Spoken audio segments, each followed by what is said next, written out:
Welcome to No Flips, Just Mike's Conquest Wrestling podcast, in which a couple of people come together and we just discuss wrestling and all that, and we hopefully entertain you along the way with our shenanigans. It's all about grappling, hugging other people, throwing them on the floor, and trying to get that 3 count. I'm Rhys Baldwin, one of your hosts. Joining me, the other host, the other half of No Flips, Just Mike's, Eric Hart. Howdy doody. There's an R in there, but you make it sound like hut. Hut. Just because I'm just gonna say it different every week. See how it goes. But yeah. So this is episode 4 now. We're doing good. We're doing good each and every week. Getting there, actually. No, fourth episode. Not too bad. It's getting a bit better in production value. We're not really. I just got a green screen, and it's not in use currently, but maybe green screen getting brought in for future episodes. Jazz it up a little. Maybe make it look like we have a backdrop with fancy wallpaper when really it's just going to be an image that I made in Photoshop. So, as you do. Topic 1 now. So this is all about limited move sets, and I suppose some typical examples: John Cena, Roman Reigns. Well, yeah, it's less about limited and more about minimal, I guess, in some ways. And I think, so one of the things that's cropped up this week is a lot of, obviously, Nakamura has been getting a bit more backlash of, maybe not like general fans, but more like of the fans that like to, other fans, more of the fans that like to, kind of like pinpoint stuff like review things and look at things.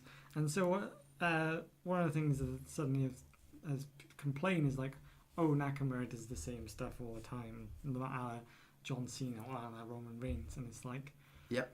And I think what it comes down to is does it really matter that they do the same things? I feel like at the end of the day, I know as a kid I hated it. As a kid, my review of if a match was good was how many moves did it have in it? Right. How many moves did the match have? I used to hate that's fair. Used to hate brawls. Honestly, used to hate brawls. It took me years to enjoy quite a few matches that I do now. No, that's all we get is brawls between Kevin Owens and Sami Zayn forever. Well, no, like when I used to this is what I might get backlash for this, but I was never that big on Austin because of its like brawly style, and I still hate brawling in crowds. I think that's, for me, unless you're there, is a waste of time, or unless you're doing something interesting with it. I honestly, it's only ever worked in barely a few matches for me. So it's like, and obviously John Cena was, I think, the biggest forerunner of this of people complaining, because that's one of the people hated him. They'd say, "Oh, same old shit." And 5 moves of doom. But it's the way. But in the end, I don't think that really matters. It's how it's all implemented. Now it's all done.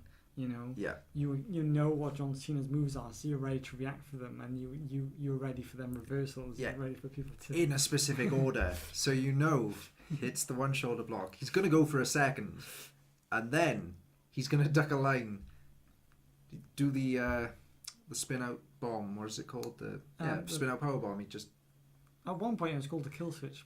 Surprisingly, before right. Christian was called kill switch. I think there was another name for it, and I can't for the life of me remember what it was. Yeah.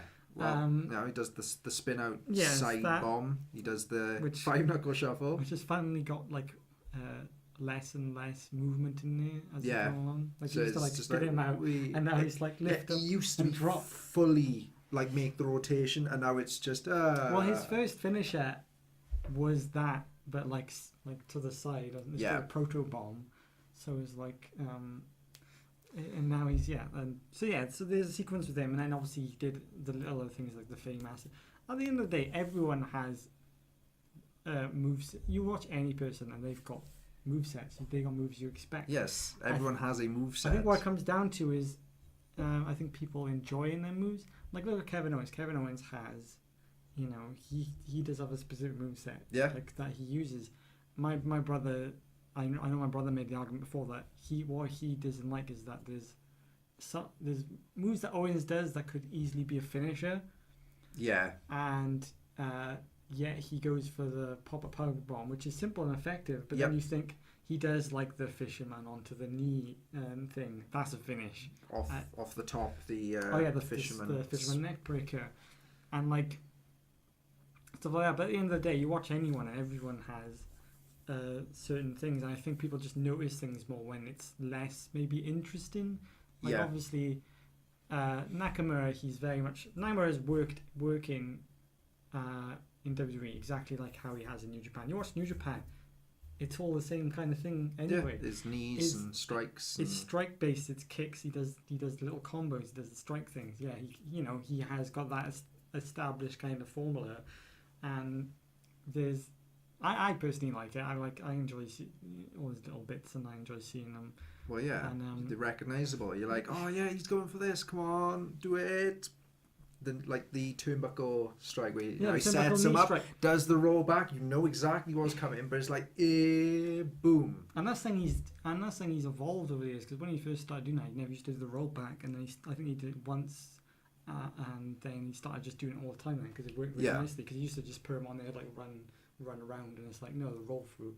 And now he had the added posing now as well. Yeah. So it like adds a bit more theatrics to it. And sometimes when you see that, sometimes having that kind of, and when you think about how wrestlers work, they're basically doing what works for them and what is effective. And if that is effective, why change it up? Look at Cena. If you look at Cena over the years has had to implement new moves, and that's less to do with he's getting bored, he's doing it. I see it more as he gets older, he's getting weaker, and he needs to start adding extra moves in to try and weigh down people. Right, interesting. Bigger opponents, and I also think it is to switch it up a bit. But at the end of the day, Cena's always and it's funny because a lot of people, they'll see Cena do something and be like, oh, he's never done that before, and I'll be like, actually, yes, he has. Here and here, like people when he did like a Code Red, and I've seen people see him. Yeah. See when the first time he did it was, there was a first time he did it, but then he did it quite more often, and people were still surprised when he first did it, and I was like, it's like you watch some of his sort of later matches where he's sort of used it for the second or third time, and people are like, oh, whoa, look, Cena's adding a new move. Actually, no, he's done that for years. But it's like, everyone's argument is, 5 moves to doom, it's boring, it's, you should have more moves.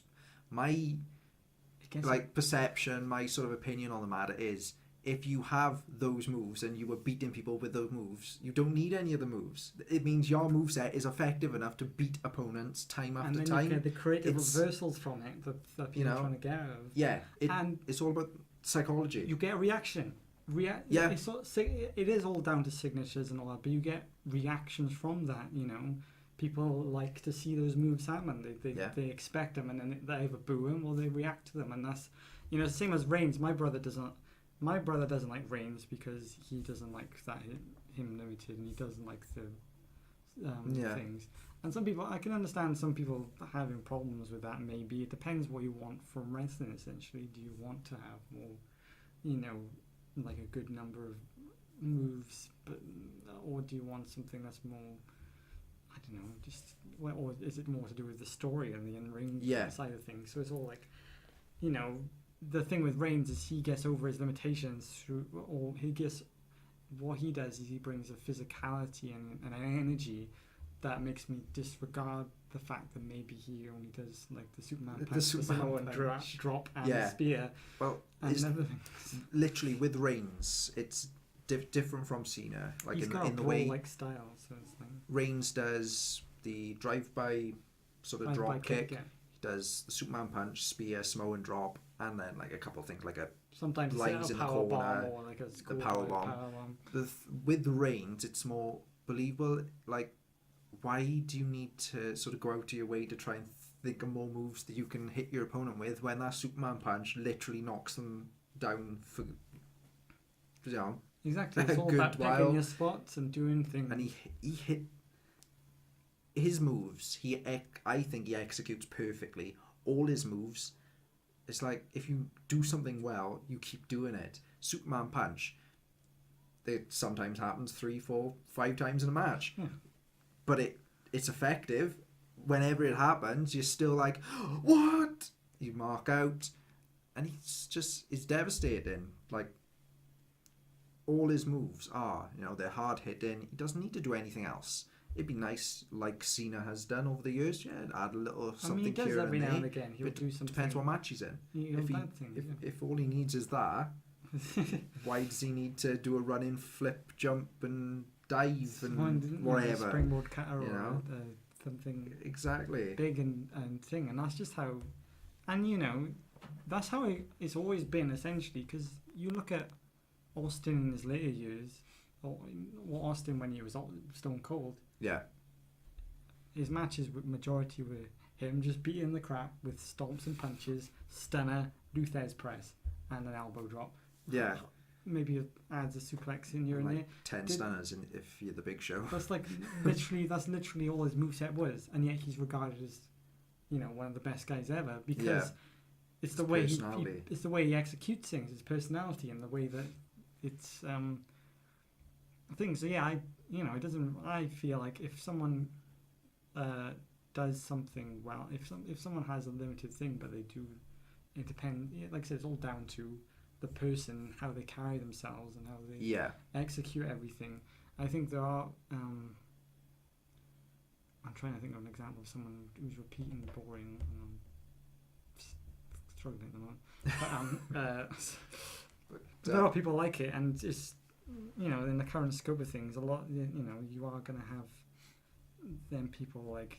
I feel like people are just trying to find ways to work out why Nakamura's not getting great matches. Yeah. But I think I've established the fact that he's doing strong style against WWE style. There's only so much you can mesh with that thing. Like I look at Nakamura Owens from SmackDown. I thought it was a perfectly fine match. I thought they executed well, and it was fine. And people were like, well, it wasn't great. It's like they had less than 10 minutes for starters. They don't run a fast thing. I know someone's mentioned that apparently Nakamura's body is actually quite battered up, so it's like, he's late 30s now, he's like 38, 39. Yeah. So he's like, I can see he's taken that. a lot of physical abuse over the years in Japan, so it's like, and okay, maybe he does pick his spots to work on, but I still think he delivers solidly. He doesn't have to produce like great matches. I know he had the one he versed Owens in ROH. And that was a great match, but that's a different thing altogether. This is a TV main event. You don't need to go all out on a TV main event. No, exactly. And the one argument as well there's a fine line between entertainment and sort of this whole bravado gimmick personality and selling a fight to people. Like literally, they are trying to sell fighting to you, which means why some wrestlers do the whole run flippy whatever. But then there's some like rings like Cena, even like Nakamura, they have more sort of not limited, but it's just less varied than some. It's more straightforward. But that's because and to the point. In a fight, you wouldn't be doing all this varied stuff. You'd stick to what you know.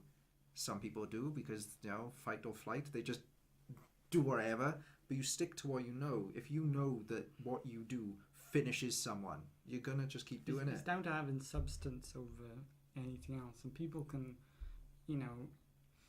I know people in this day and age can see some of what people do as old-fashioned. I think a lot of people now have this expectation that matches need to be more fast-paced. They need to do a thing. They don't like dives. I always see loads of people they complain about Rude specifically. I know Bobby Roode specifically at the moment. A lot of people are hating on him. They call slower it matches. Because he runs that slower, classical, like old school, like more mentality. It's more, but but he tells some good stories in them, and he really I love a lot of his matches. I've noticed have been about limb work and then excelling a body part. Yeah, and I've adored that stuff. I loved the stuff we did with Nakamura.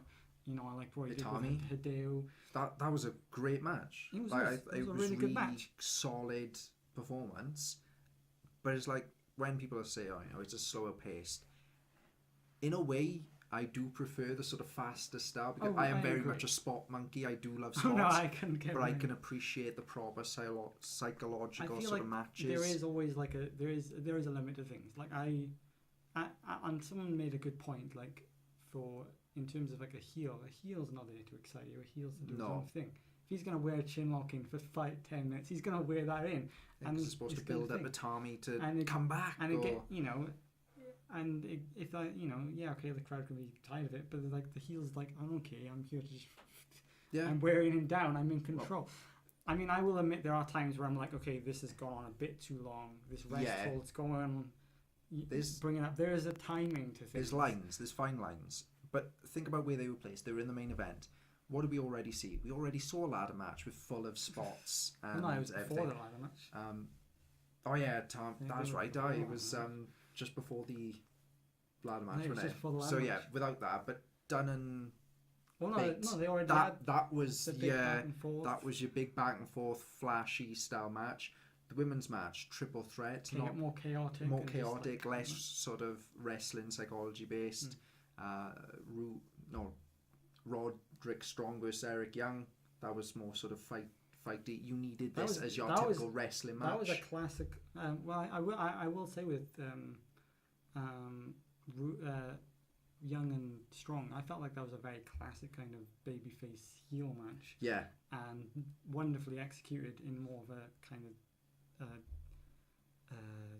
in a good way. And I think, like, I'll admit I'm not a massive Root fan. I do think he is kind of average in ring, but for me, I've enjoyed his work he's done. Like, I've really enjoyed his Nakamura matches. I know a lot of people didn't like the Nakamura Joe matches, which I'm a bit more like slightly a bit more confuddled by, because I thought they were really good as well. And again, they were slower and more drawn out, but they were just really well worked, and I thought really physical kind of matches still. And I think it's down to now what people's expectations are in this modern day. You've got people always complaining about how wrestlers work these days. There's no selling, there's no substance behind things, and it's like and it's fine. You know, you can have. There's nothing wrong with having the flashy matches, but there's also nothing wrong with working something that's a bit more slower, a bit more grueling, a bit more stripped back. Yeah. And you know, I feel like a lot of people tend to not appreciate that, or they'll make the excuse like there's a difference between stripped mat and boring, or that's just, or they'll think you know, when you're making an excuse for a match to be good, or a match shouldn't be. I think someone on Twitter made a thing, and they were like, saying a match should have been a faster sprint is lazy criticism. Right. Although they did add at the end, every match should be a fast sprint. And I was like, no. Yeah. But so yeah, with like movesets, like I think it's good for someone to have a defined moveset, or everyone has a defined moveset essentially. And there's people who can have leeway with that, and there's people that are just going to stick to that because it works, and they can hit it through. Like I said, with Nakamura, I find like I said, I like his matches as well. I like his matches Owens. Yeah, they weren't superb matches. No, but they were solidly done. They were solidly well worked matches, and you know, that's fine. Sometimes that's all you need. How it is. You know, I feel like when Nakamura's in more bigger title pictures or bigger title matches, you may see a bigger like.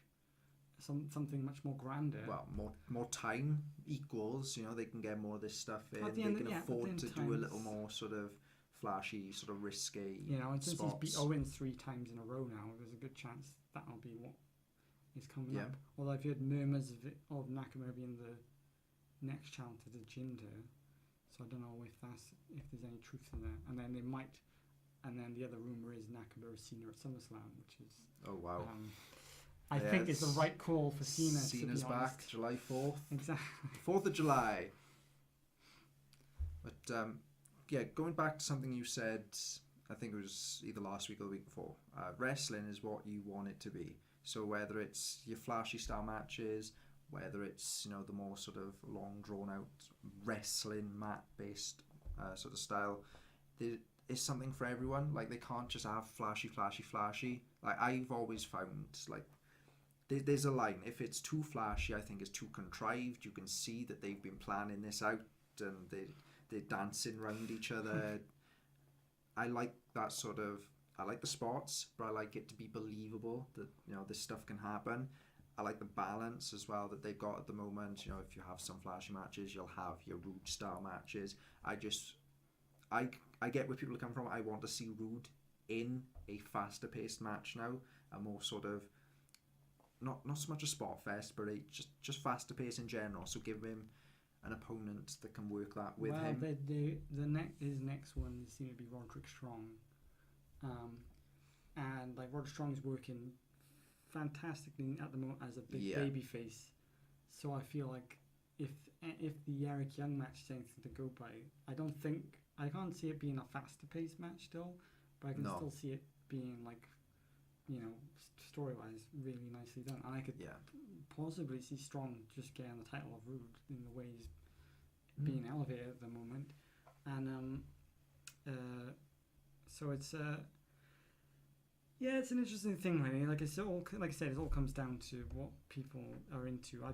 Personally, I like to sometimes approach things similar to how I approach movies, and it's less about what I want and more about what is it the wrestlers are trying to convey to me. What is it they're going for? What is it they do? What is their approach? Appreciate the art that's being sort of made in front of you. And not be like, have expectations where it's like, well, I think this match should go like this, and then be thoroughly disappointed when it doesn't. I mean, I do have my expectations. Obviously, I have certain expectations and things, but I also like to keep them back a bit and think more realistically about, okay, this guy works like this now, this guy works like this. How is that going to gel? Like I said, with the Ziggler Nakamura, it was the match I expected because I knew how Nakamura works currently. I know how Ziggler works because Ziggler works a much. I find Ziggler works a much slower style than he used to now these days. Yeah, especially as a heel. I was expecting him and Nakamura to be a bit more. But I've noticed he keeps it more lower down. He does the whole, you know, he does the chin locks and he does the you know, he takes his time with things a lot more now, and that's how I kind of like saw it in my head, kind of how it went, and that's how it went. So it's like I personally have no problems with anyone using a limited moveset. Yeah. Sometimes seeing the same move like 10,000 times in one match can sometimes get a bit jarring depending on what it is. Super kicks can Superman punches. Superman punches I have seen a few where I'm just like, okay, that was a bit too much. I think there was it was Corbin and Orton, and they did the Corbin runs out the ring around the post 3 times on SmackDown. Wow. And once, the last time was for the ending where he runs round and runs into an RKO. Right. I'm just like, you should have just done the first one where he actually hits it and then do the RKO. Not, they did the one, it was reversed. Yeah, one is fine. And then it was fine. one. People know what he was going for. When it was like one reversal, the first one was reversed, the second one he hit, the third one was the RKO. I'm just like, do it twice. Once he hits it, second RKO. 3 times, you're overkilling it. Sometimes it works, but it's and it's an interesting debate for people, and I think if people don't like if people like to see big moves, this all be it to you, but I feel like there's something for everyone. It's all good, and I still have no issues with Nakamura because he is working how he's always worked essentially. Yeah, and that's just down to him working it into a WWE style. It's gonna be difficult because sometimes what he works is something that because it's the strong style, you need someone else who's physical and the way I see it is, of course, like, you know, all the wrestlers they're tough anyway. Yeah. But when you're going against strong style and say, because unlike Japan, I don't think, but WWE wrestlers, they work 5 days a week. You know, 360 plus, no, 360. Well, it's about 360 yeah, days. About 360 or something, I think it is. 320 plus days a year, let's say.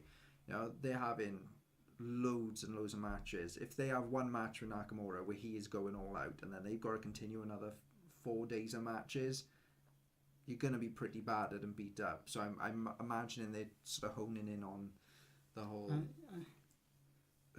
it's keeping it natural, strong style. It's choosing your moments for things. Because there Yeah. are people that want to steal the show all the time. Oh yeah, And that's fair enough. But that can be very demanding, physically demanding. And then there are other people that want to, I think, like Nakamura, who do pick their spots to be like, well, this makes sense. Let's do something big here. You know, if he does versus Cena at SummerSlam, I can be being big. Look at his debut match against Zayn. That's the best match he's had so far in WWE on the NXT TakeOver. yeah. That was incredible. That was A1. He knew how to make it, you know, because he went there, make an impression. And plus, when he got someone like Zayn, Zayn can usually make anyone look good if he's in a ring with him. Yeah. You know, And I think that's Zayn was the same. Like, it wasn't just a case of Nakamura wanted to make that impression. You could tell Zayn really wanted to leave a lasting impression then. Exactly. It was, on his last match in all NXT. About, you know, and it's all about the reasonings behind things. If it's a TV main event, there's no you can have great matches on Raw and SmackDown, but you know, typical the pay-per-view matches away. But you should the money is being made, so that's where you want the better matches. Like sometimes it's like, why would you give this away for free if you can charge however much for That's it? the thing, man. It sucks, but that is business. WWE is a business, and they've gotten to where they are through making decisions like these. They'll give you stuff here and there, like Mick Foley winning the title. That was on a Raw, not a pay-per-view. They'll give you some stuff like that, but for the really good matches, it's going to be a pay-per-view. I mean, to be fair, there have been more good matches on the weekly shows than there would be like 20 years ago, or like in like the Attitude Era, because the Attitude Era was all about very stumpy 3-10 minutes matches that were all. Well, we're getting just the caliber of wrestling now as the wrestling increased quality. No one because can. we're used to it. We're like, oh no. So a super flashy match or super really good match now is kind of We're match. spoiled at the moment, and I am actually glad that we don't have that many. You know, sometimes when it's not a great match, because I'm like, I see a lot enough as it is throughout the year. Yeah, I got so much exposure to different promotions and different things that, you know, where you see so many great matches, you kind of just want, let's just see something that isn't great. I don't mind if it's not. You know, I don't mind in WWE if great matches come here and there, rather than like, because like I said, it can be overwhelming how many you get, because it used to be a fact where it was very rare to find, or it was a lot rarer to get something great, and now we get. Every week I come across something great that's happened, a great match that happens, and it's just like... There was a period of time where I think it was like each and every week there'd be one match where I was messaging everyone like, guys, you need to watch this match. You know, I was chucking it up on whatever Facebook group I'm part of. I was like, check this out. Like the 1 week it was a tag match, one was a fatal 4-way, one was like a fatal 5-way, and I'm just like, I mean, you do get we are spoiled. Like I said, the wrestling quality these days is better than it's ever been. And people can't argue that. People can hoard the Attitude Era as much as they want. The Attitude Era's love is down to, I would argue, they did have the biggest characters. Personality. It was down to personality, and that was it. It was down to the personalities, and some. There are some really great matches in there, but over the overall spectrum in terms of in-ring quality is not the whole stellar. The whole Attitude Era is, I think. We can discuss that another day. I agree in a lot of length. I think I've got some. But I'm one of the ones that always brings the talk. Moving on to the high spots now of the last week or so, maybe 2 weeks. One of them for me being on Raw this week was Samoa Joe sort of promo with Heyman to hype up him and Lesnar. I thought that was absolutely. It was spot on. Joe looked like a serial killer backing Heyman up into that corner, talking to him nice and calmly, telling him what he was going to do to him. I was like, that's insane. It's definitely the biggest highlight of Raw, and I think it is the most intimidating I've seen Joe been since he's come here. And it's exactly what they needed to sell him as the opponent. Like, you know, I thought his promo was good enough anyway when he was talking about wanting Lesnar's schedule, wanting Lesnar's all these Lesnar's things. But then that little bit at the end just elevated it up because it was intense. He was intimidating as hell. Yeah, he was. And it's like send that message, done it, and then you've got obviously Lesnar's going to be on Raw on Monday now, so yes. Can't wait for that. I can see some brawling going on with this. This is not going to be they're gonna build the heat for it, and I think this is exactly what they need, is to really just build it up, show that, because Joe, I wouldn't say his fan response has been massive. It's been very varied, and this is his chance to really this is his big moment essentially, because he's. I don't think he has as much longevity as many other people does in WWE, so he's probably got a few years in him. So this is a big moment for him to really show what he can do, and there's a lot of potential there. It's his chance to sort of cement his legacy, and he went up against Brock Lesnar. That'll be one of the things. That's the big thing. That is the big thing. Not many people really get to go up against the huge names. I mean, Undertaker, by the looks of it, you're not going to get another Undertaker match, which means no one else to go up against him. Lesnar is kind of the last of the people who's so high up there that if people go against him, it kind of leaves a legacy. And it's like, wow, I faced the Beast, or however they sell it. It's a dream match from 2005 or whatever. Yeah. 2006. People were making this match on a video game. Oh yeah, pretty much. They're like, Joe versus Lesnar, imagine that. Week out. Well, obviously they had to create Joe because he wasn't in a WWE game back then. They give him the crappy shorts and what have you. But you could give him the Muscle Buster. It was on the games. Yeah, well, it was. Oh no, they had the Mexican Stretch Buster from SmackDown 2 onwards. And then they had the corner one from I think SmackDown vs. Raw 2007. It was later 2008 onwards. I think it was later on, definitely.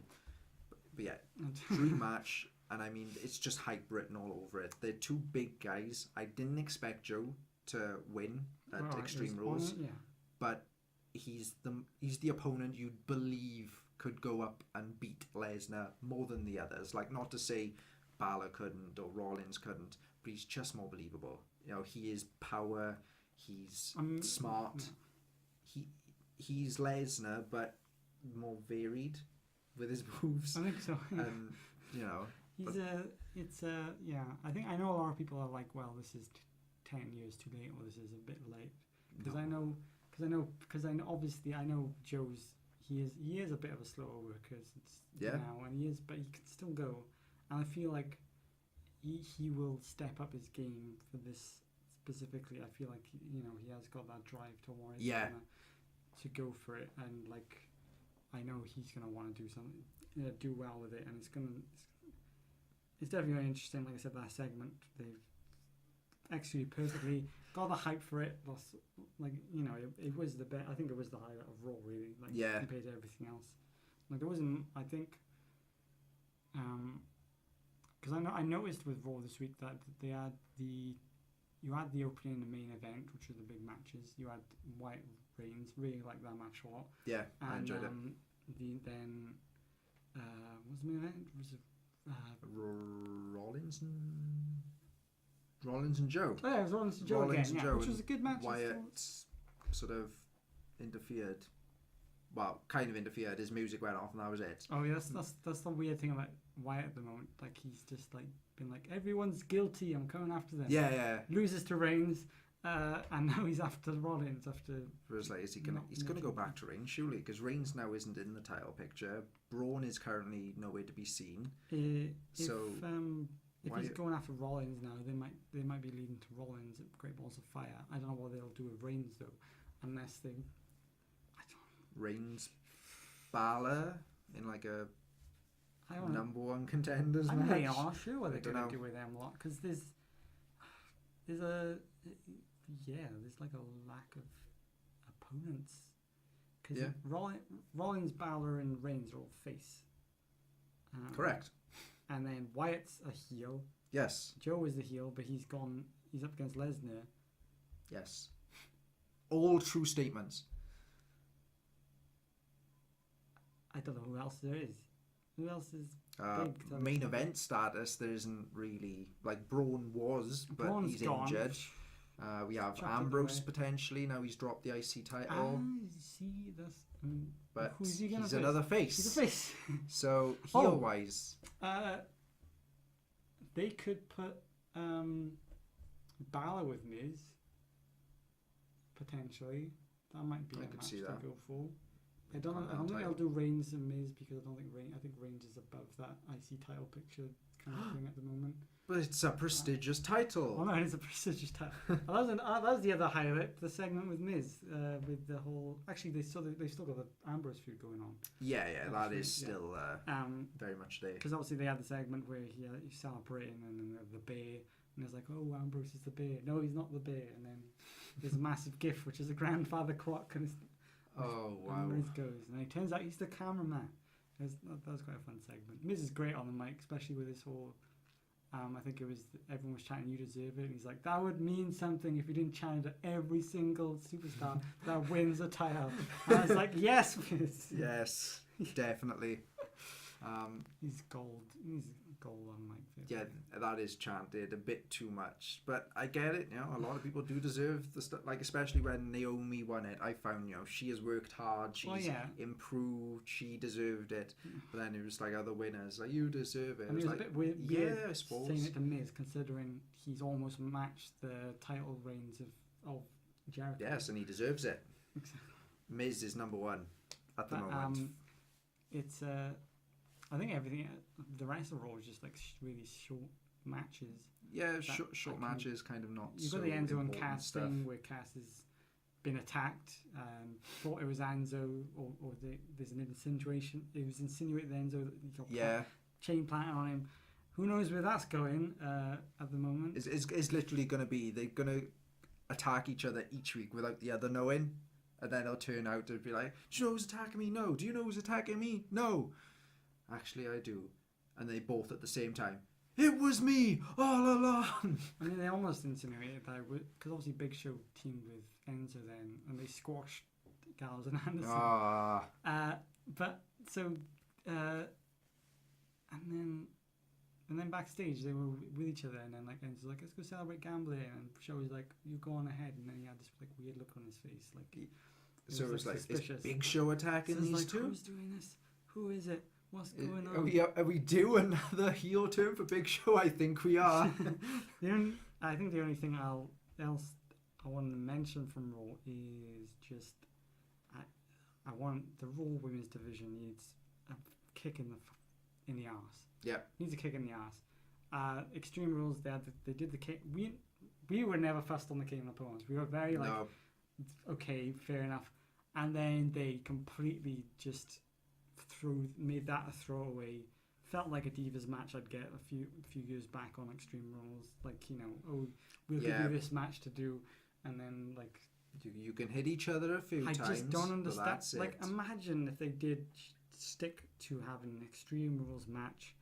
They could have done a great story with that. You know, Bayley struggling. You could have easily shown that she struggles to be extreme, or struggles to do that, and then have Bliss get the win. That's perfectly acceptable. But now they kind of made Bayley look inferior in like a really not good way, and kind of just chucked her out of the picture. And it's going to be hard for her to really make a comeback. You have the crowd even like kind of against her. Fair play though, good crowd on Sunday, reacting a lot to everything. Like especially, did you see the pre-show match, Cruz and Kalisto? Yeah.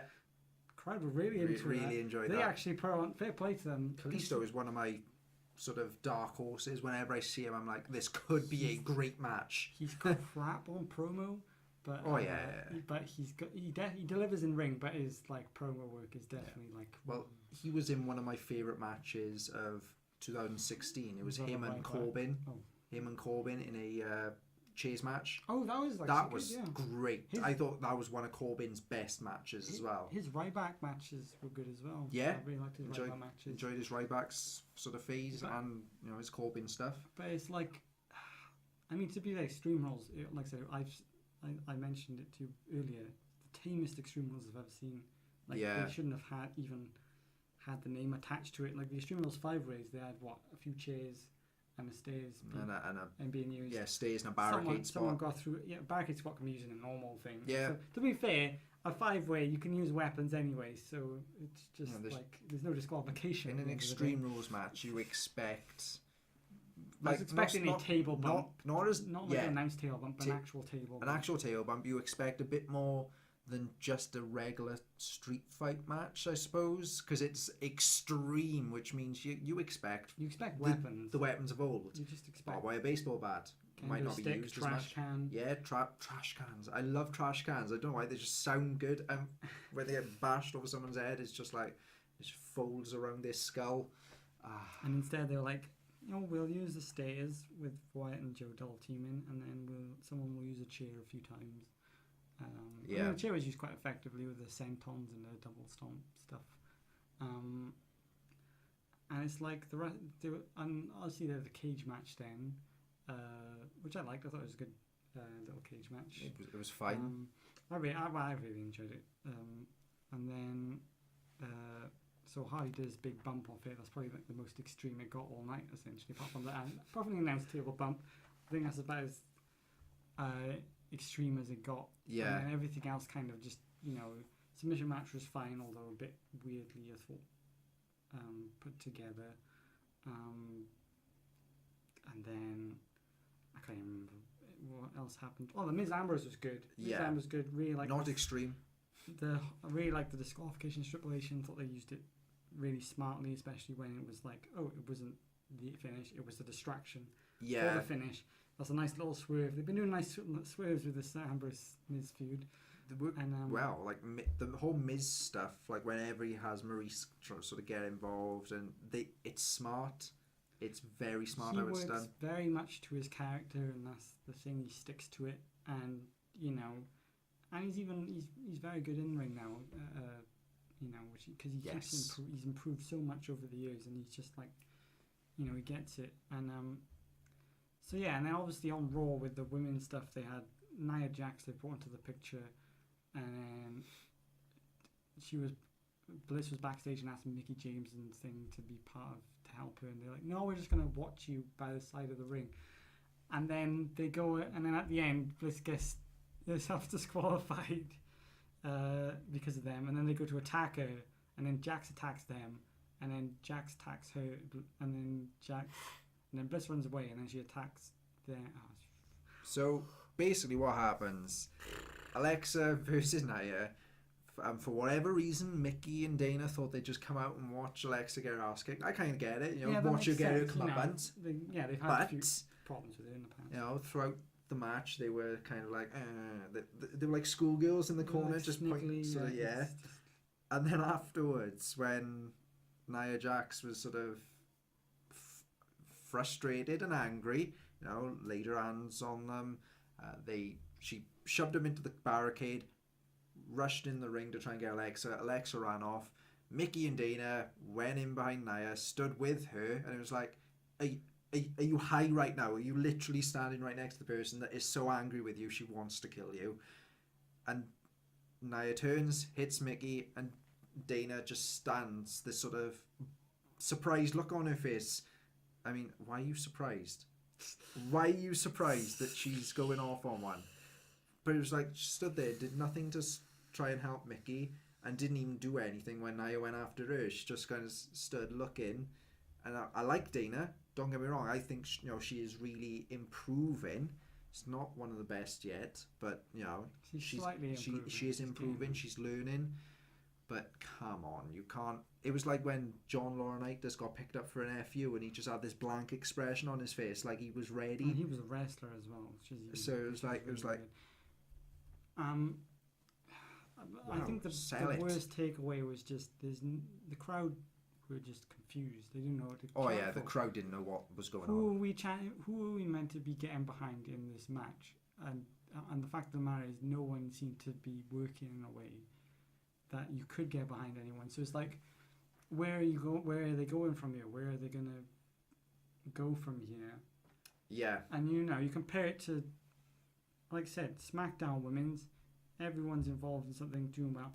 They even had Lana debut on SmackDown. They've already got her involved in something that makes sense because, you know, she came out, interrupted the whole Money in the Bank thing, said she was like, I want to be a Money in the Bank. And that was a 5 out of 10 for the impression. yeah.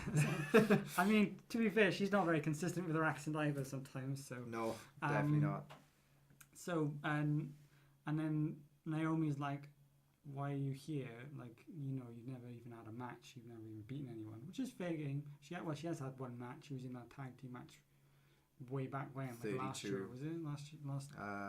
Yeah, 32. Yeah, last year. And so it's like, and then she was like, well, I could beat you. And then she gets involved in a tag team match and costs Naomi. And then Naomi's like, I want a match with her. I'll put the title on the line. Bugger it. I'll show her what I can do. And it's like, fine. That's a well played out story. You know, people. Yeah. She got a reaction from the crowd, which, you know, I think a lot of people were like people. This kind of thing. People wanted Lana for like ages. They for whatever reason they like her. Like how she is now. I know when she first started training like a year ago, and I know in the tag team match people were like, she's not good. But now. Yeah. But she's had like a year and so or whatever to keep training and improving. So, you know, you never know how this match. You never know. Lord knows how this match is gonna go. But at least, you know, the Money in the Bank women's match, you know, they've hyped it up well. They've got everyone's connected in some way, so they've got something going on with that. Yep. You know, and just and then I can't remember where else. You know, and they've been building stuff well on SmackDown in general. Anyway, it remains a nice, concise show. The New Day Uso stuff is going well.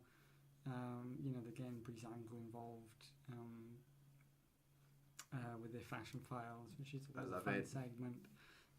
You know, they're hyping the Money in the Bank match well with the people. The matches. They're having their matches. There's like this week it'll be these two versus these two, and we'll have a tag match with the other four, and then they'll switch it around. Styles Ziggler twice, haven't they? And yeah. So they've got something going on with that, and then obviously Corbin attacked Zayn because part of the feud joined the commentator table and attacked Nakamura after the match, so he's like so he was a top dog at the end of the show. Yep. So I think they've been doing much.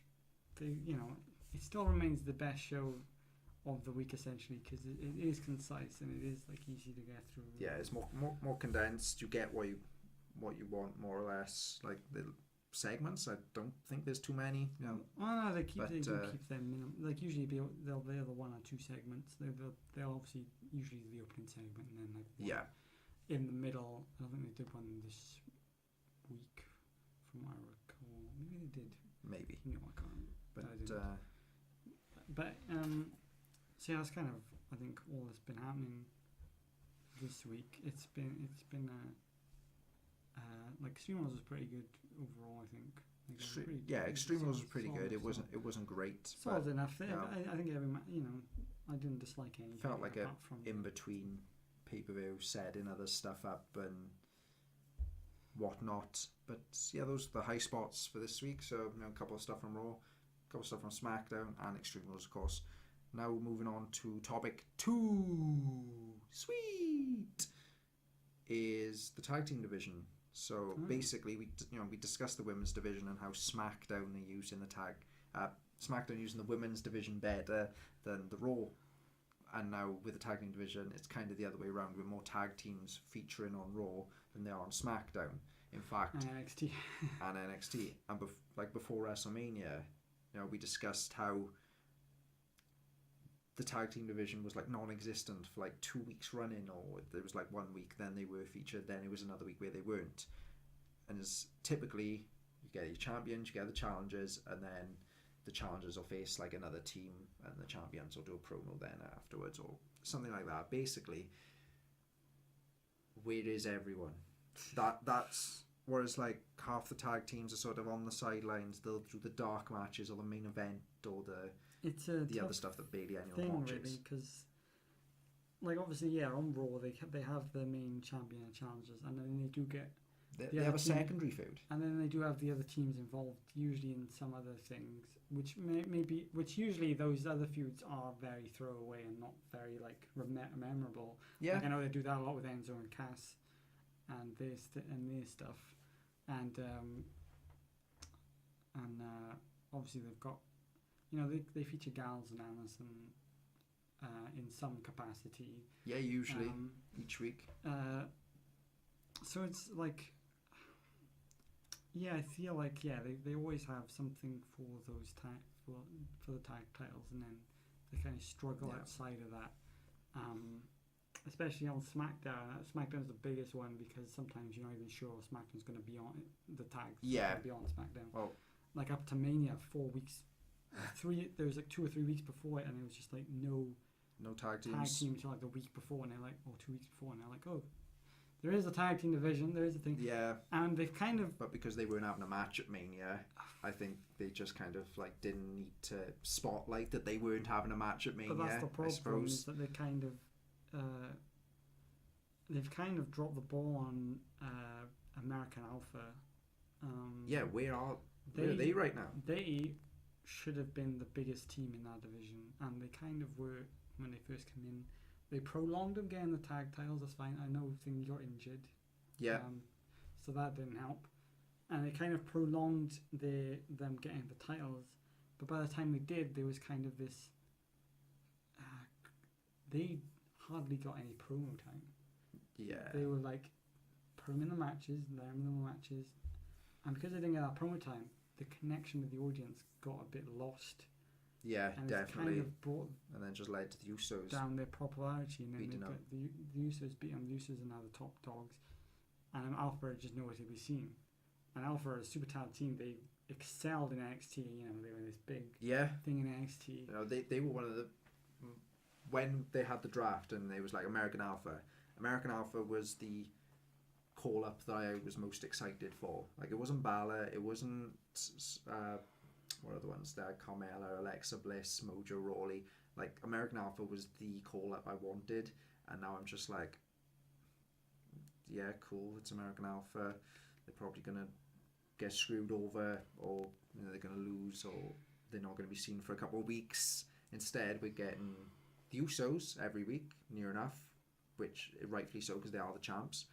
You get the challengers for them, so whatever challenger it is at the time. Well, now they've got a New Day in, and New Day, of course, are a very well-established team, so they always get, a reaction, essentially. So and I think them having this break has helped them feel a bit more refreshed, and people not feel so tired of them. I think people were starting to get a little tired towards the end, and now this break has kind of helped them. It's nice to see. Well, it's sort of, remember New Day? We missed them. Obviously, that was because King Kofi was injured, but it's like now they've got him back. So obviously they're in the limelight now. They're keeping Breezango involved in some capacity, and know they've got a feud coming. They do have a feud coming up. Yeah. Because obviously they still don't know who trashed their office, because apparently it was in the clones in the end. They're an interesting one, because they've been in the WWE for like 7 years now as well, so it's like... Yeah, did they leave at one point, or did they just go back to developmental and then come back? It's literally, they had, obviously Carlito was in a team with Primo. Yeah. Then when Carlito left, they brought in Epico. Yeah. They were together, and then one of them turned on the other a few years back. I remember this happening, and nothing came of it. No. They kind of turned on each other, turned on the other, and nothing came of it. And then they went away, came back as Los Matadores. Yeah, that didn't go so well. Even though I think I didn't mind the gimmick, because they brought in El Torito, who's a very talented dwarf wrestler. Because he's Masquerita Sagrada, or was it Masquerita something else? Yeah. So they still had some fun stuff. Led to the BLC and all those things. I like the tag team. It's just the Los Matadores thing was a bit lost. But again, it didn't go. It was just fun. But the big thing, the problem was, exactly. The Los Matadores, but it didn't go over with the crowd. No. And this seems to be the problem they have, because they did the Shining Stars thing, and they had for months they had those promo. Puerto Rico promos. They come in like hardly a reaction. Yeah, come in nothing. Like they come in, like they might have won a match or they probably lost it. No in WWE. I think they won, and now they've just an average tag team. And now they've dropped the Shining Stars. They've just gone with the Colognes because of their father or their relation to Carlos Colon, and it's like for some reason they just can't get over it. They're just not getting anywhere with anything. Yeah. And they're still getting the time on TV and getting involved with things. And it's like there are other teams that probably... Well, at the moment, there's Usos, New Day, Breezango, American Alpha, Ascension, the Clones. There was the Hype Bros, but Hype Bros injured, are currently pretty much on gone. So there's 6 teams, I think, at the moment. Yeah, I think there's about that. I mean, when they first started, they involved all the teams in the number one, which is fine. But they did that a bit too often, I think, at one point, and they were like trying to 12-man tags every week. And because they wanted everyone to get involved, so there's only so much you could do. But now it's like, I think it's the same as a lot of other happens to a lot of other things, and it's happened for years. A lot of tag teams just get lost in the fray because they struggle to find things. Yeah. And like you look at NXT, their tag division is always.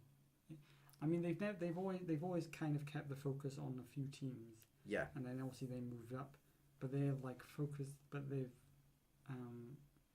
always been one of the best parts of NXT, essentially, especially in terms of match. The tag team matches, like literally tag team title matches for the past 5-6 takeovers, maybe even more have been the matches to watch. I think ever since.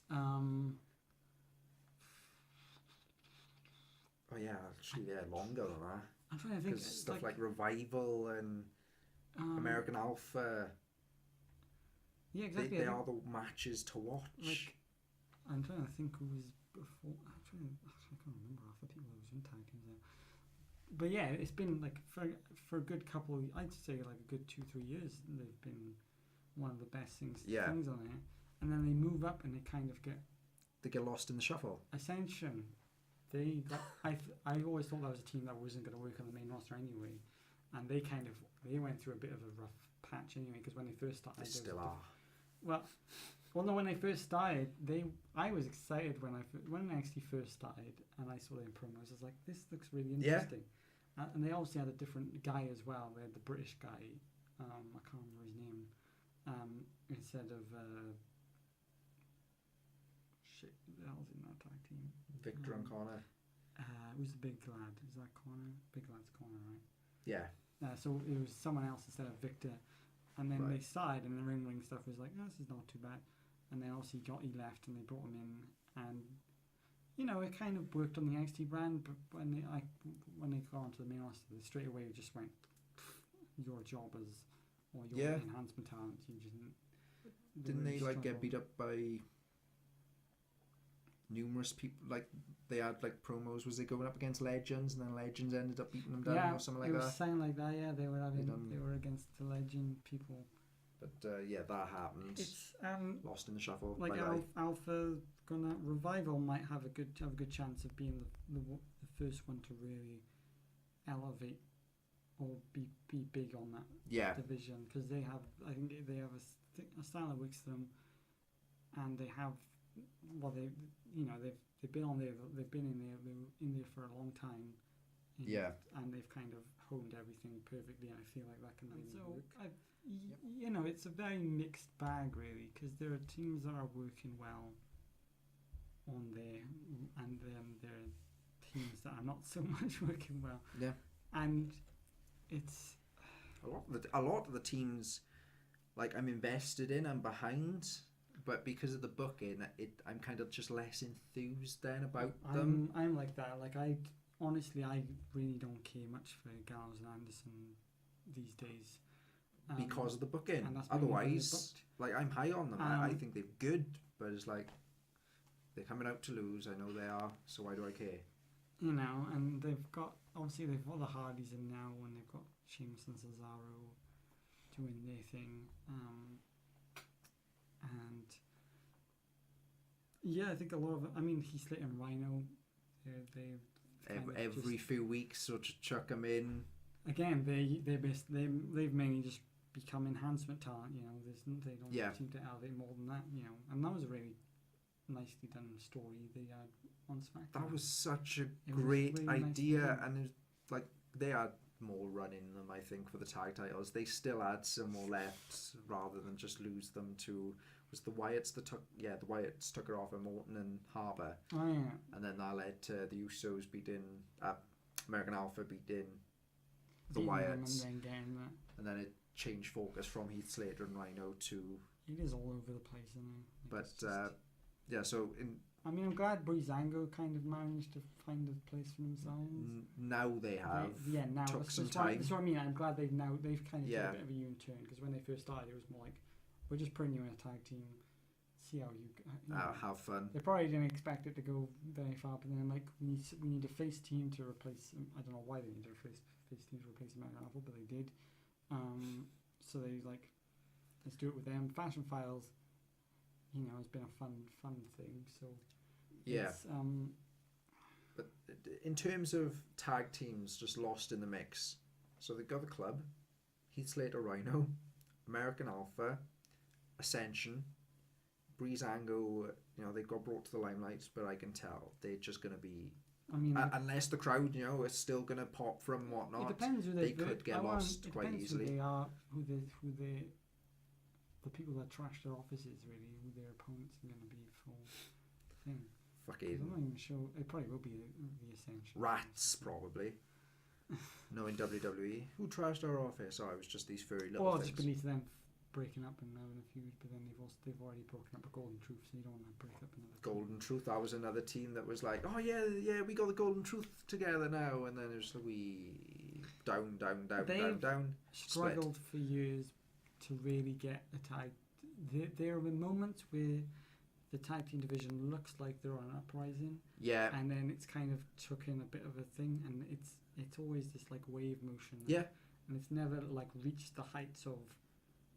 That's one thing Attitude Era did do well, was tag team was spot on. Edge, Christian, the Hardys, the Dudleys, just those three was enough to get you hyped. But then you had since then it's kind of like, is there really that many memorable teams from that era like who have done big? I mean, I can name some of the smaller, less popular teams. Well, yeah, stuff like Funaki and Taka. Kaintai. Kaintai. You know, that was more a fun tag team than anything. But they were memorable. I can remember. You know, but the stables that also had the tag teams, so you know, New Age Outlaws from DX. You had like TNA. Oh, that was fun. You had lots. Yeah, Right to Censor. Right Censor. APA. It was just everywhere. Like, APA, so good. Like their gimmick, like, you know, I don't drink or anything like that, but just their gimmick, I could get behind. They were just there to fight people and, you know, gamble and get drunk.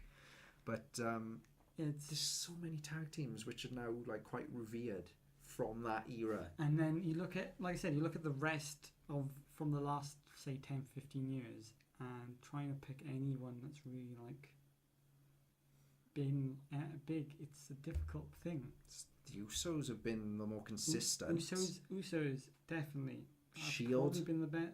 Usos, Shield. But I mean, Nexus to a point, but not really, because they kind of failed.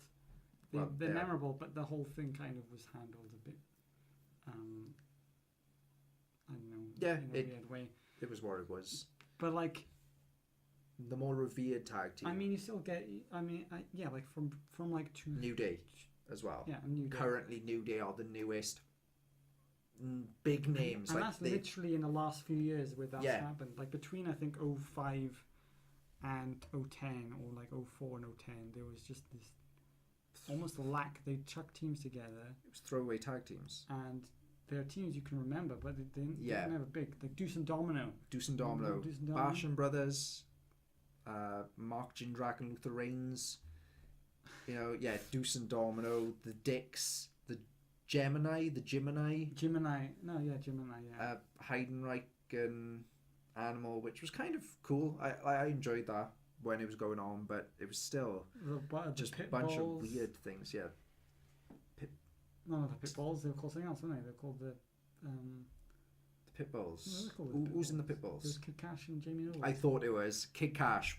I was really high on Kid Cash. I thought he was the best thing since sliced bread when he was in there. I loved him in ECW. Yeah, the Pit Bulls. I felt good.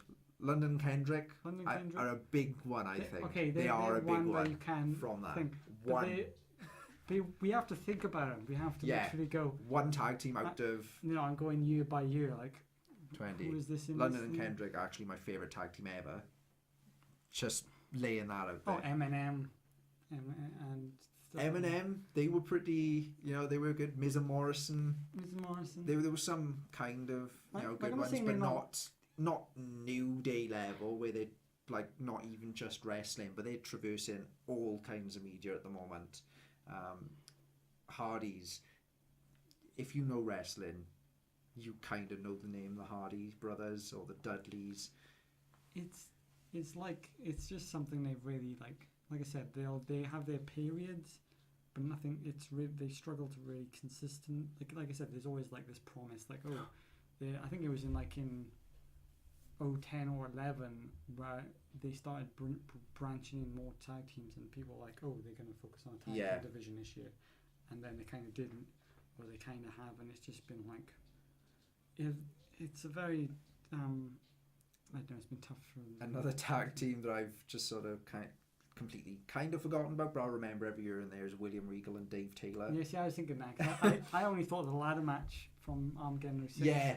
And that's when that popped into my head, and I was like, oh yeah, they were there. So you think stuff like that, and you just think, and was it Legacy? Like I thought they were really good. I love Cody Rhodes, love Ted DiBiase, and then there was stuff like Hardcore Holly and Cody Rhodes for like a brief. That was like the first thing Rhodes was part of. Manu got brought in for literally a few weeks, and then he got fired, disappeared. But yeah, in terms of like the big high-end tag teams that are kind of must-watch, it's not been many over the past decade or so. It's really been it's something I think they have found tough to really get consistent. Yeah, like they've been the good periods, but at the end of the day, I think it's down to it's hard to think of teams, but it's also harder to think specifically of maybe matches that have stood out as well, like apart from something big like the ladder match or like the from the OO era, the tag matches were very kind of like WrestleMania 20 had 2 fatal 4-way tag matches between a couple of decent tag teams, but it was still like there wasn't memorable tag team matches during the OOs to now sort of era. I mean, I know there have been some, but it's like sometimes it's hard to really pick them out specifically. You'll have to go back and I have to look research.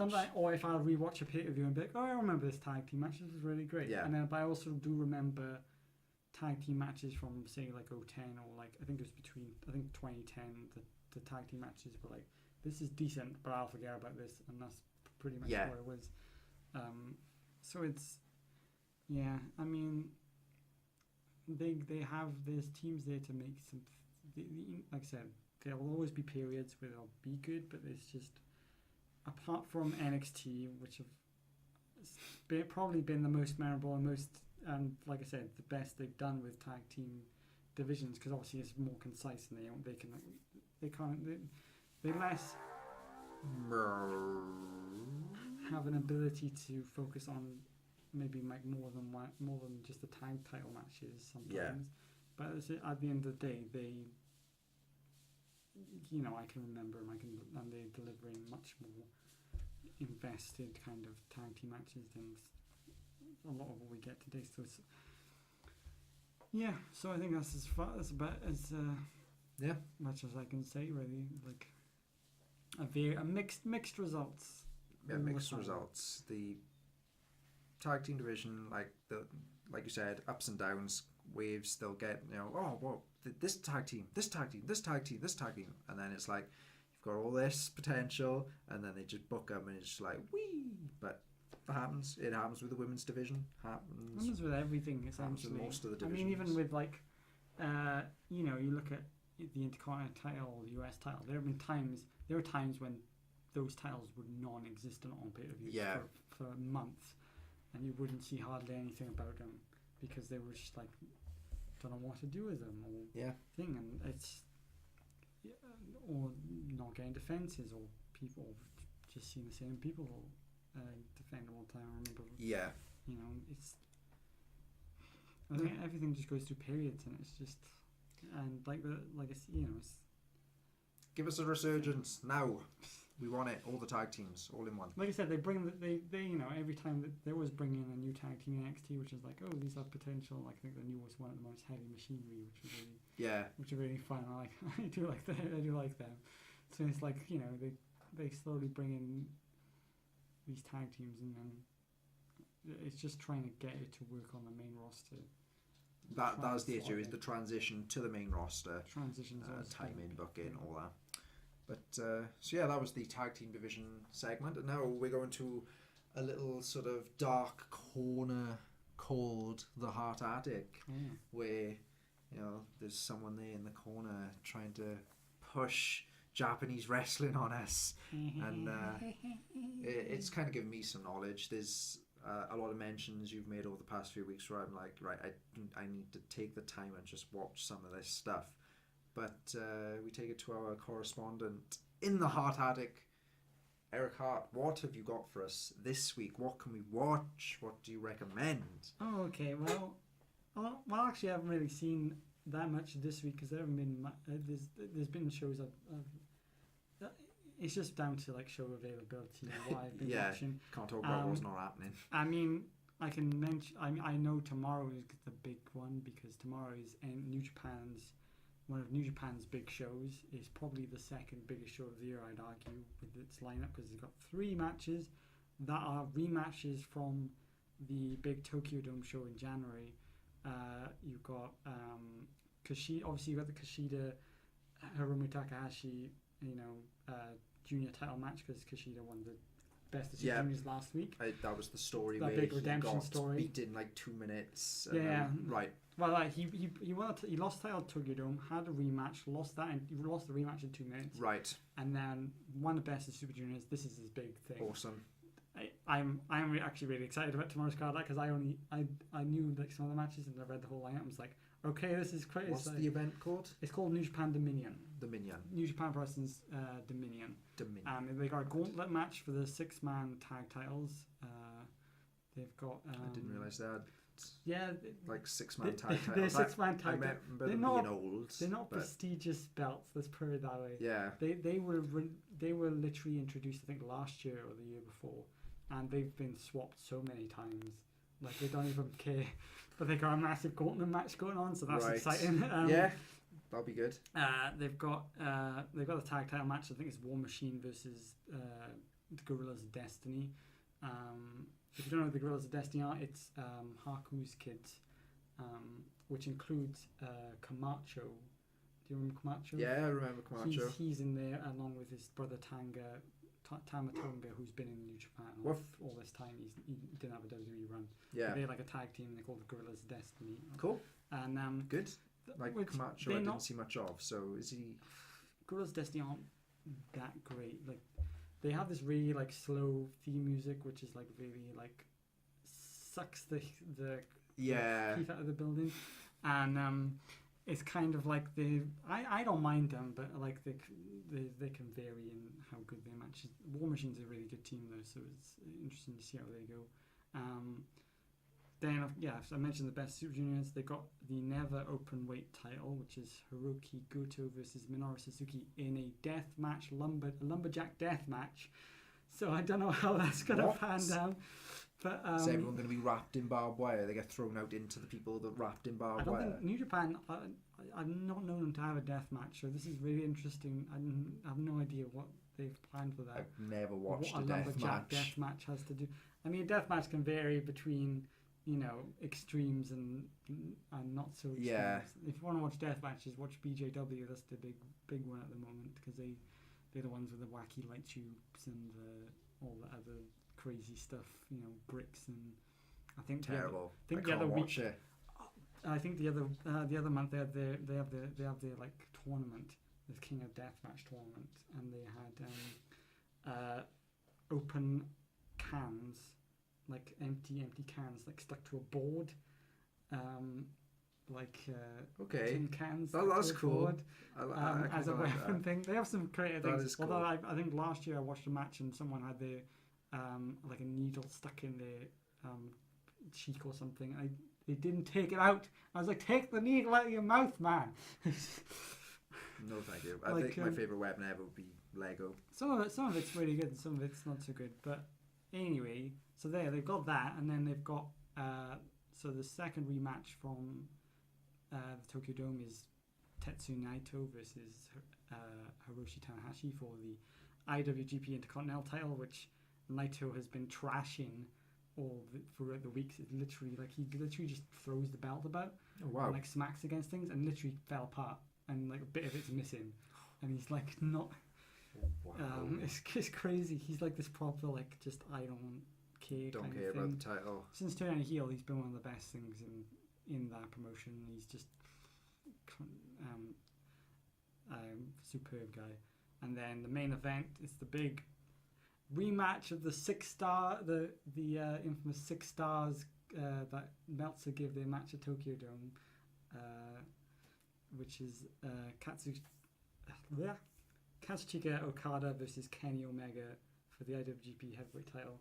They, like I said, they match at Tokyo Dome. Meltzer gave it 6 stars, not 5 stars, but 6 stars, which So they were caused an uproar. Like, yeah. It was. I really liked it. I wouldn't give it 5 stars. I think it was like more like a 4 3/4 kind of deal. Right, so it wasn't quite perfect. Like a lot of people hated it because their argument was the match went for like 40 minutes. They were like, the first half was nothing, and then it was the rest. And I'm just like, yeah.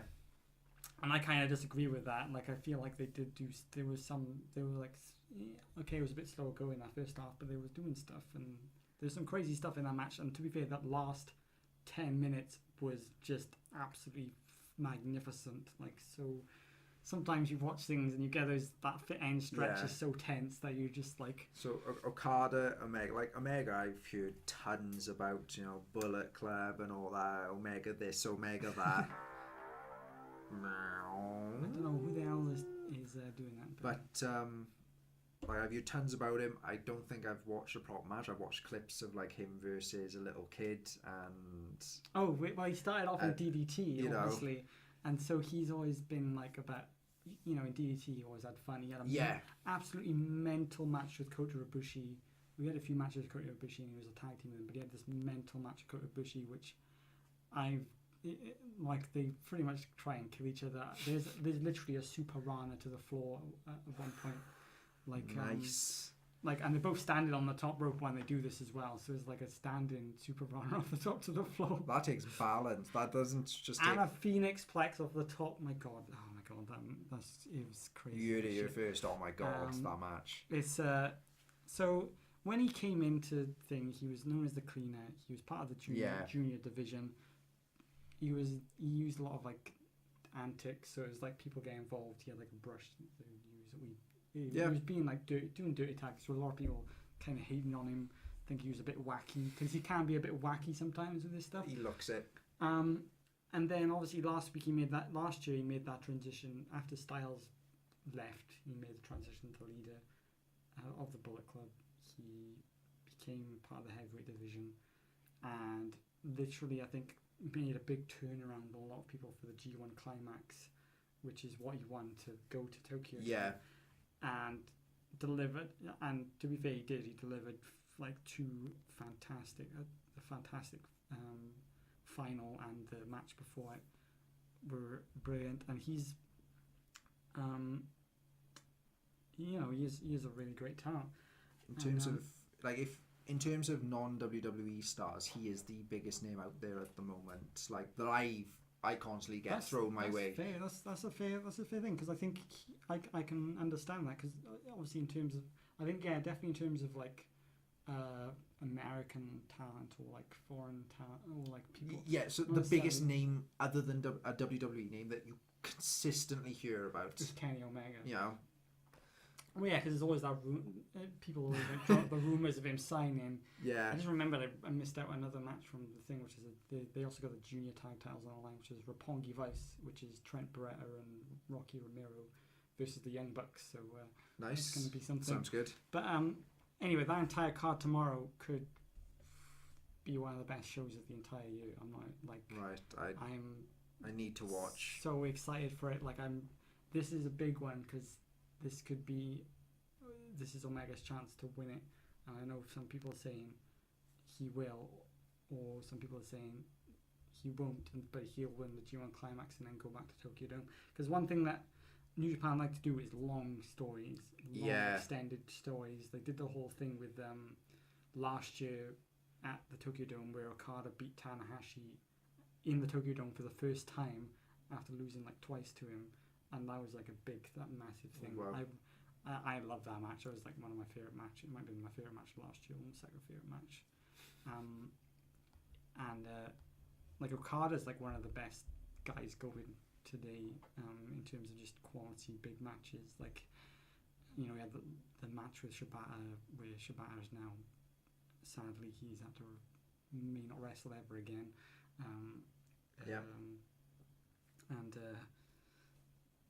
It's crazy stuff. But I do have a match I can recommend, which I actually just happened because I mentioned it last week, that there was the Triple Crown match which was Kento Miyahara versus Shuji Ishikawa,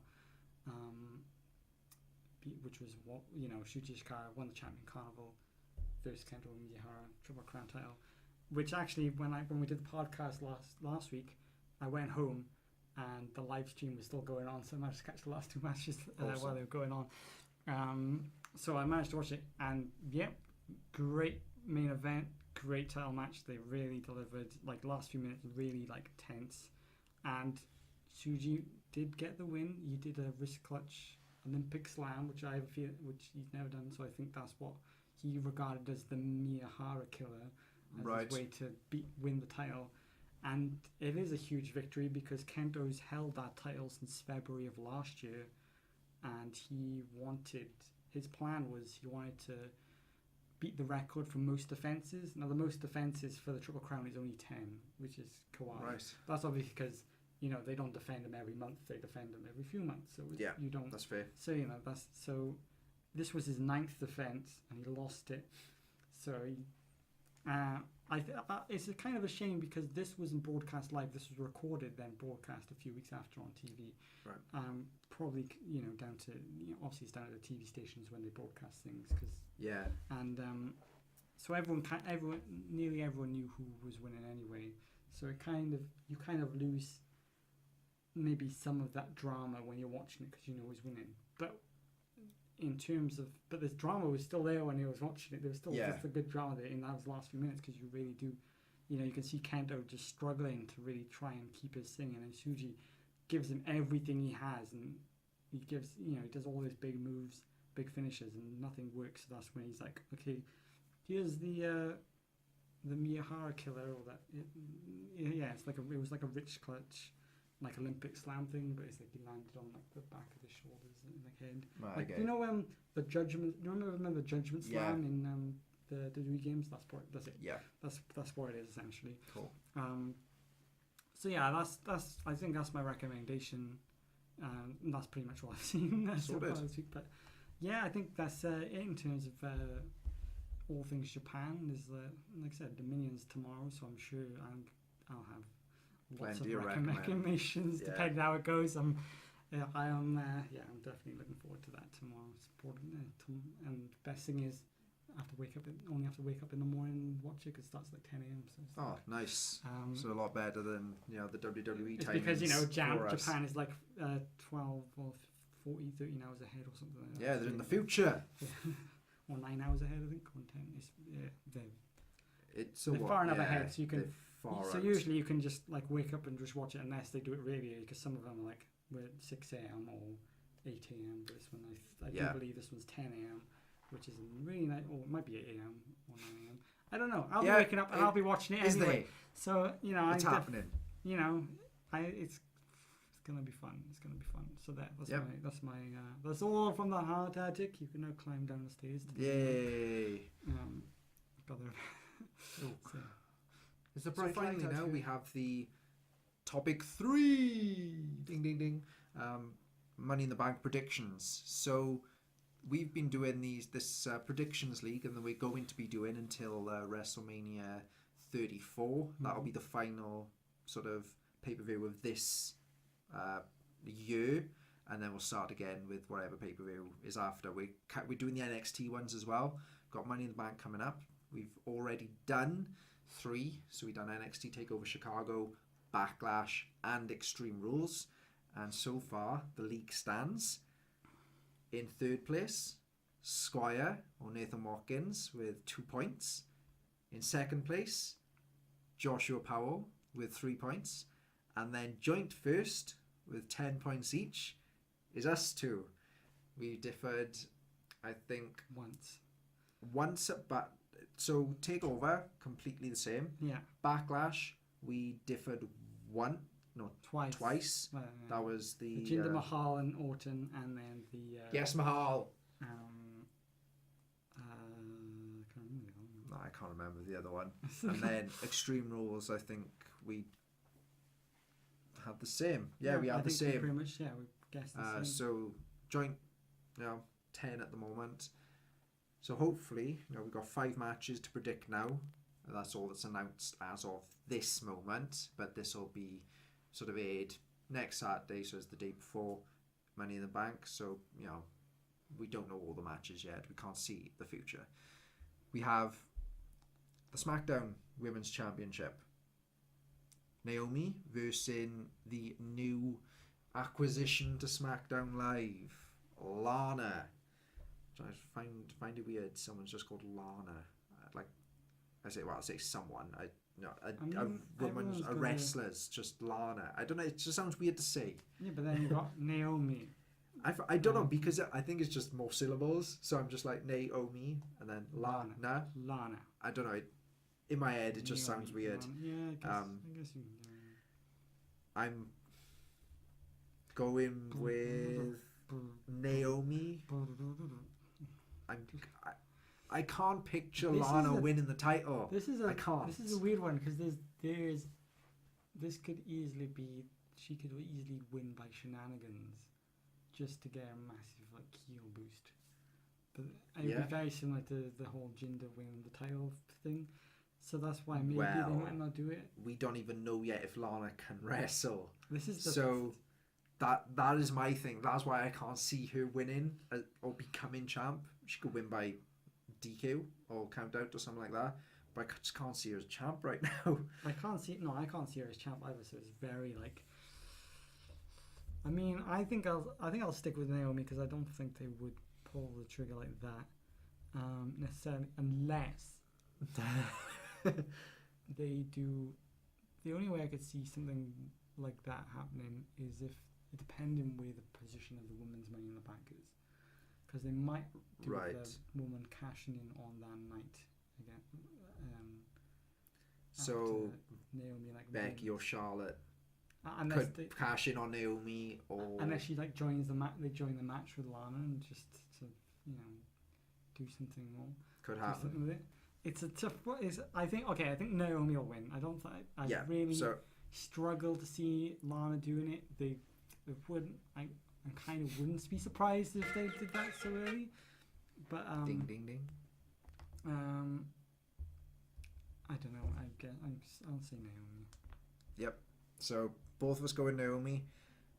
So the one thing to remember as well with these predictions, when it's coming to a title match, and we want to know, and we're predicting the winner. The winner isn't necessarily going to be who's walking out the champion, but who wins the match in general. So whether it's by DQ count out, it's whoever wins, not just who's winning the title. That part of it so when we're making these predictions, just so people are aware, we have the SmackDown Tag Team Championship. So the New Day recently just sort of joined the SmackDown roster, they've made their sort of debut on the SmackDown roster now after a little bit of time off.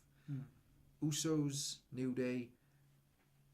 I want to say that this will be a good match, but I don't know if it'll just be like Fashion Police and Usos turned into like a bit of a comedy with some stuff. I'm hoping it is a good wrestling match. I think they're gonna go for something more wrestling based, like, because I feel like the way Usos have been playing it, they've been, because obviously they did tell, oh, you want jokes, we'll give you jokes, but they're trying to do that to get a reaction, so then New Day will be more serious.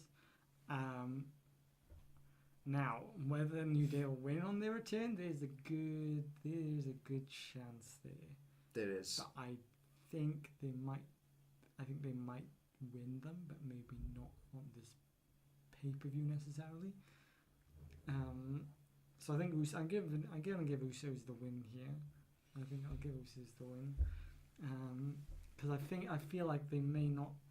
I think this feud with New Day is probably gonna last maybe till Battleground or further on. So I think they might give it a bit more time for them to get those titles. Yeah, again. that's fair enough. See, I'm in two minds, because obviously, if I choose Usos, once again, we're the same. But like, I don't know if New Day could win by DQ. Like, Usos get themselves disqualified somehow, which leads then to a rematch. So I'm just like, I think Usos will remain champions no matter what. But it's whether they get the clean win or it's a screwy finish sort of type deal. I'm going with the Usos. They're my boys. Like, they at the moment they are. I've literally been with them since their day one was H. So I'm sticking with the Usos. I can't go against them. New Day, good luck. You're gonna need it. We have the first of the Money in the Bank ladder matches. We'll go to the male one first, because that was the one that was first announced. Got Kevin Owens, the US champ, Mr. KO, the Kevin Owens Show, the face of America. AJ Styles. Now, if it was just those two, I'd love it. Baron Corbin, which has really made some traction and improvements since his debut last year. Some good momentum. He's getting better. He's getting momentum. The crowd seem to be a bit more into him now than they were. You have Sami Zayn, which of course, he's the underdog from the underground. I want him to finally get a big win somewhere, but I just don't think this is it. I don't know. Ziggler, which has been up down like the tag team division. He's the veteran, so it's the man. And then Shinsuke Nakamura, which is I want to say he's maybe the favourite to win, potentially. That's interesting. I don't know, I feel. So we got these 6 incredible talents, and it's just picking a winner out of these. I can't quite. I'm trying to think in my head, what's my brain want, what's my heart want, and then what do I believe will happen? I just don't know, because whoever wins, I'm happy with. Oh yeah, definitely. Whoever wins. Corbin wins, great, they can build him up. Sami Zayn wins, yes, finally he gets a big win. KO wins, awesome. Styles wins, yes, I love Styles. I want Styles, to be champ again. But then Nakamura wins, I'm just like, that would be amazing. Nakamura versus potentially Orton down the line, or if he goes against Jinder, yeah, I'll take it. Nakamura win off Jinder and then get to Orton, that's fine. Ziggler, I love Ziggler. I think Ziggler would be the least. I think he's I think he's the least likely at this. Least likely, least sort of. I'd be least happy to see him win rather than the others. He's the one that because of his needs at least, and it's the one. Yeah, it's the one I'm not invested in. I don't think he could make. I don't know what he would do with it to make himself interesting. Yeah. And that's a tough call with him, but how you pick is definitely a difficult one. Like I feel like for me, Corbin or Zayn are the biggest benefits for it. Yes, they're the ones who most need it. And these will divide.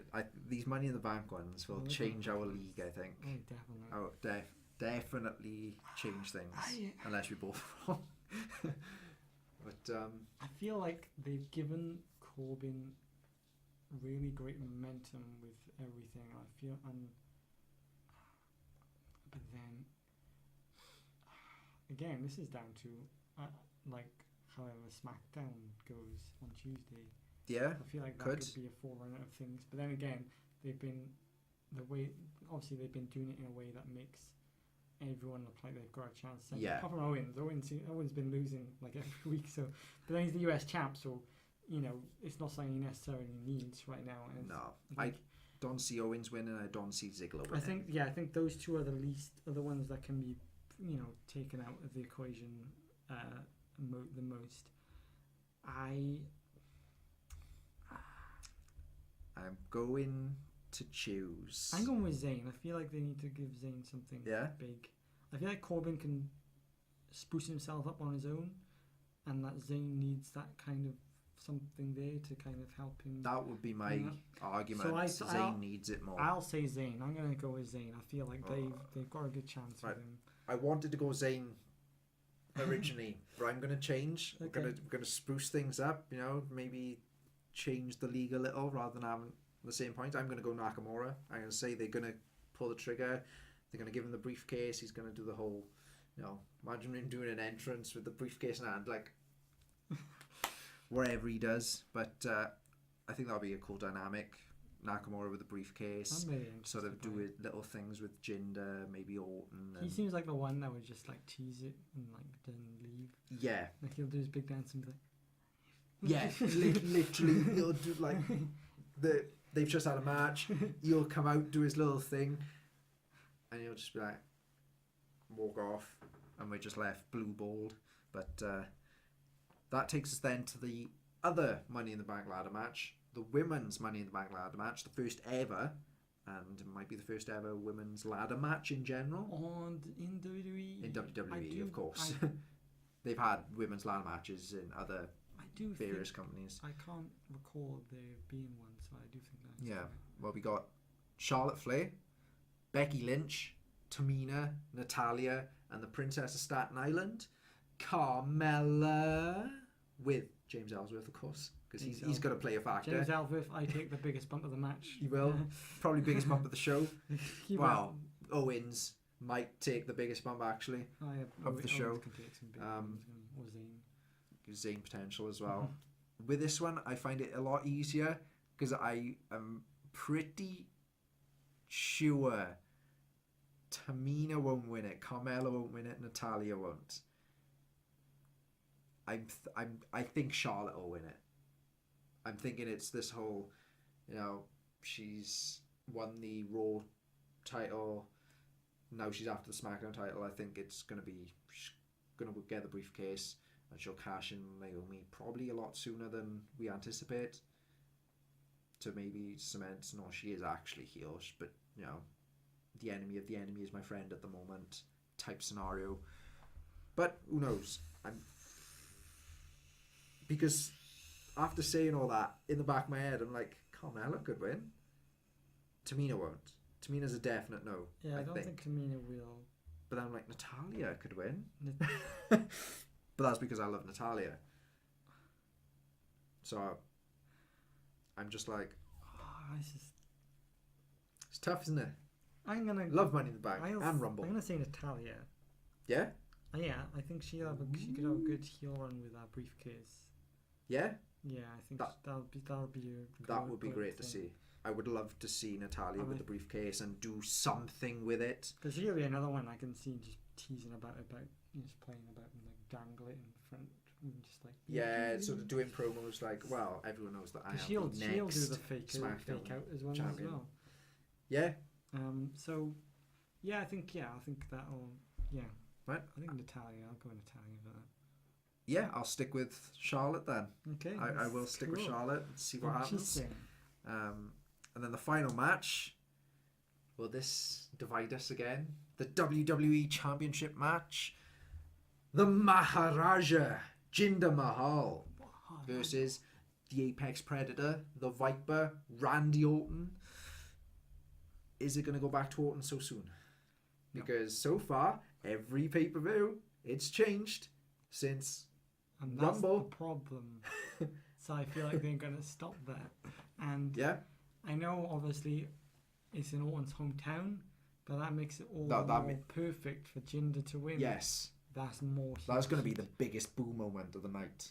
Exactly. This is the thing. This is the smart thing. Is like, everyone's going to be riling for Orton.